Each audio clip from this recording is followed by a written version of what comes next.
Une nouvelle série télé avec plusieurs invités vous présentera des sujets qui touchent beaucoup de gens, dont les personnes aînées et les proches aidants. J'ai rencontré Michel Langelier, intervenant psychosocial au Centre d'action bénévole Gascon-Percé et réalisateur de la série, pour nous la présenter. Bonjour Michel Langelier. Salut Jean-Denis. Ça va bien? Très bien, merci toi-même. Oui, merci beaucoup. Donc, à partir de la fin mars, il va y avoir une nouvelle émission, une collaboration TVCGR et puis le Centre d'action bénévole Gascon-Percé, qui s'appelle « À travers les yeux de ». C'est quoi le principe de l'émission?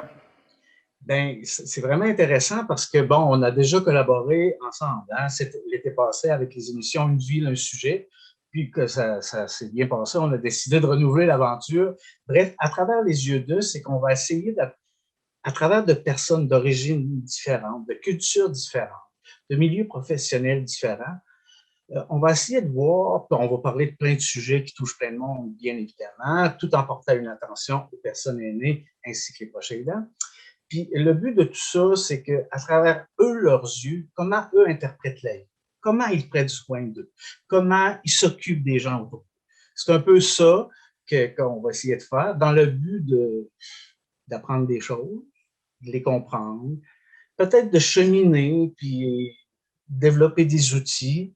Et mon grand souhait à moi, c'est peut-être qu'à la fin, on réussit à s'apaiser dans les situations difficiles ou les moments difficiles de notre vie. Ça fait un bout de temps que vous travaillez sur ce projet-là? Oui, oui, oui, oui. Moi, j'ai commencé, ben, c'est avec la directrice Josiane Blais qu'on a commencé à travailler sur le projet, avec Mirko, c'est-à-dire depuis octobre. On savait que ça s'en venait, mais en octobre, j'ai commencé vraiment à travailler presque au moins la moitié de mon temps sur cette émission-là. Fait que, oui, c'est une émission importante. TVCGR déploie des moyens de plus, 2 caméras, un technicien en son qui va nous suivre, ça va se passer à l'extérieur. On veut que les images ont de la poésie, que les images sont en lien avec les émotions qu'on essaie de faire passer et de faire comprendre aussi. Fait que c'est un beau projet artistique pour prendre soin de nous, des personnes aînées, des proches aidants. C'est ça. Donc, qu'est-ce qui a mené à la création de ce projet-là? Parce que vous avez déjà 2 émissions qui ont été faites avec TVCGR cet été. Oui. Ça a commencé cet hiver avec le COVID. Mirko qui m'a téléphoné. Y a-t-il une possibilité qu'on donne un peu de positif dans la vie des gens? Souvenez-vous, en mars dernier, quand tout ça a débuté, les nouvelles étaient pas trop le fun. Fait que c'est à partir de cette idée-là, confinement nous a obligés à faire des espèces d'émissions par Zoom. Puis d'émission en émission, on est allé chercher des invités, toujours. Puis on a eu Nathalie Simard qui a fait la dernière émission. On a eu Madame Janine, une dame de 94 ans, qui nous a parlé comment vivait le confinement. Ben, de ça, après ça, est venue l'idée. Je vous explique un petit peu. Ma boss me dit, au mois de mai à peu près, Michel, y a-t-il moyen que cet été, vous vous filmez 3-4 minutes par téléphone afin qu'on garde un contact avec les aînés des prochains temps? Bon, ben, je dis parfait. Fait que moi, je téléphone à Mirko pour lui demander est-ce que tu accepterais de diffuser? Et là, la machine est partie que je ne m'attendais pas. Non seulement on va le diffuser, mais on va te fournir l'équipement pour avoir la qualité de l'image. Mais là, moi, quand vous allez vous filmer, là, j'ai dit non. Moi, quand j'ai essayé de filmer l'autre personne, la chroniqueuse qui était avec moi à l'époque, j'ai fait oh, c'est pas pour moi ça. J'ai parlé à Mirko, il se dit on va te fournir un caméraman. Et de semaine en semaine, c'est devenu. Le prétexte était de faire l'itinéraire du Centre d'action bénévole Gascon-Percé. On s'arrêtait dans 7 villes ou municipalités. On parlait un peu d'un fait historique, quelque chose, un endroit particulier dans cette place-là, tout en parlant de sujets humains qui touchaient les gens, les proches aidants et les aînés, bien sûr. Et ça a été une aventure, moi, qui m'a complètement transformé. J'ai adoré, j'ai aimé faire ça. Et là, on s'est dit après, ben, pourquoi pas une 3e? C'est 7 émissions, les chroniques. Après ça, c'était 7 capsules. Et maintenant, c'est 7 émissions.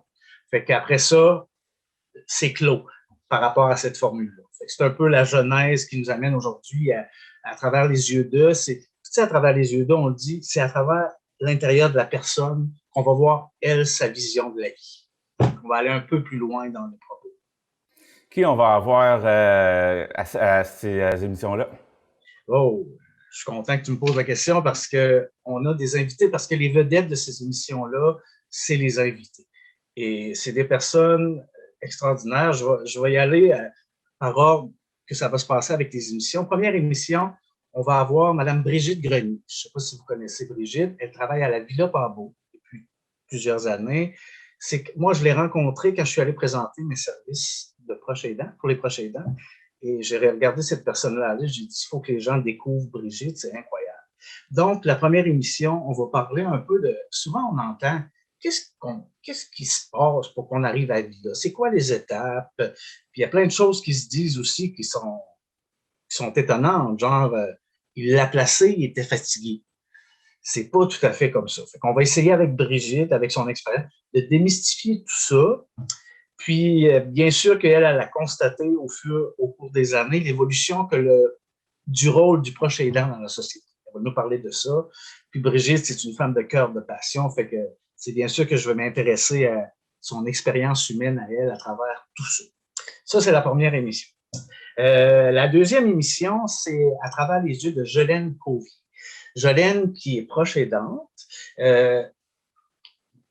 Dans le fond, le propos de cette émission-là, c'est porter les deux chapeaux. Je m'explique.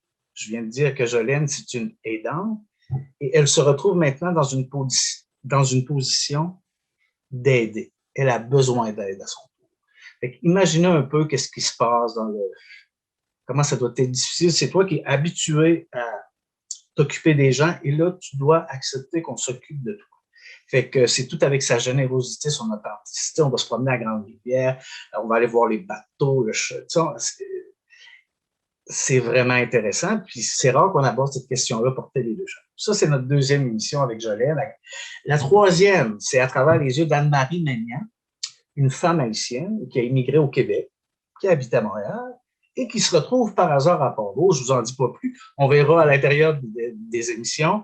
Mais cette femme-là, c'est bien sûr que moi, je suis allé en Haïti 3 fois dans une autre vie. Fait que je sais un peu comment ça se passe. Elle va nous parler un peu de la culture haïtienne, de son peuple, de leurs valeurs, tout ça. Elle est venue au Québec, donc il y avait des raisons à ça. Elle est venue en Gaspésie, il y avait des raisons à ça aussi, parce que Anne-Marie a 2 enfants qui ont des besoins différents, donc elle est un peu proche aidante. Et elle est aussi proche aidante à distance de sa maman qui habite à Boston. Bref, sa maman qui vit des pertes cognitives, bref, sans rentrer dans les détails. Puis vous allez voir le rôle que sa maman occupe dans la fondation de la structure de la personnalité d'Anne-Marie et de voir que sa maman aujourd'hui perd ses capacités, c'est bouleversant.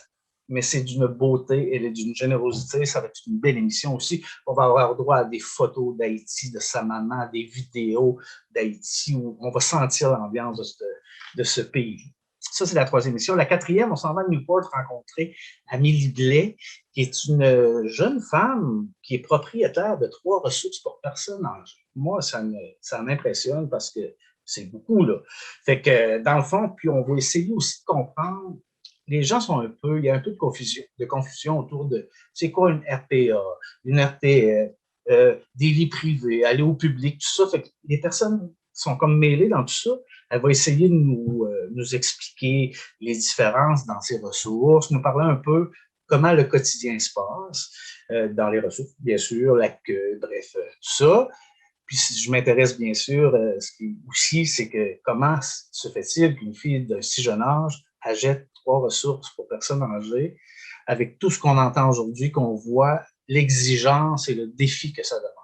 Très inspirant, vous allez voir, c'est vraiment le fun. L'émission 5, on va se faire une petite rencontre avec 4 proches aidantes pour parler vraiment de la réalité d'être proche aidant.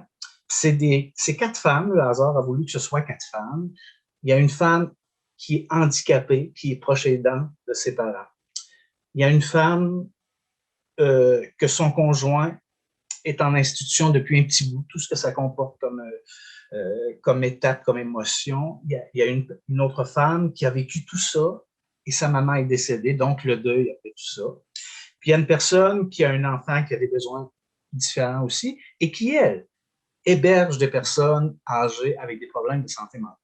Donc, ça va être une belle rencontre autour d'un feu, puis peut-être que je me permettrai de pianoter quelque chose à ce moment-là, dans un beau chalet, avec une belle ambiance chaleureuse. Ça fait qu'on va sûrement apprendre plein de choses, puis surtout, les proches aidants qui vivent plein de choses vont se sentir sûrement moins seuls à l'écoute de ces témoignages. Ça risque d'être fort intéressant. 6e émission, et non la moindre. Bon, là, je vais essayer de bien nommer les choses. Je ne suis pas certain encore, je me pratique. On s'en va à la réserve autochtone Mi'kmaq à Gaspésia.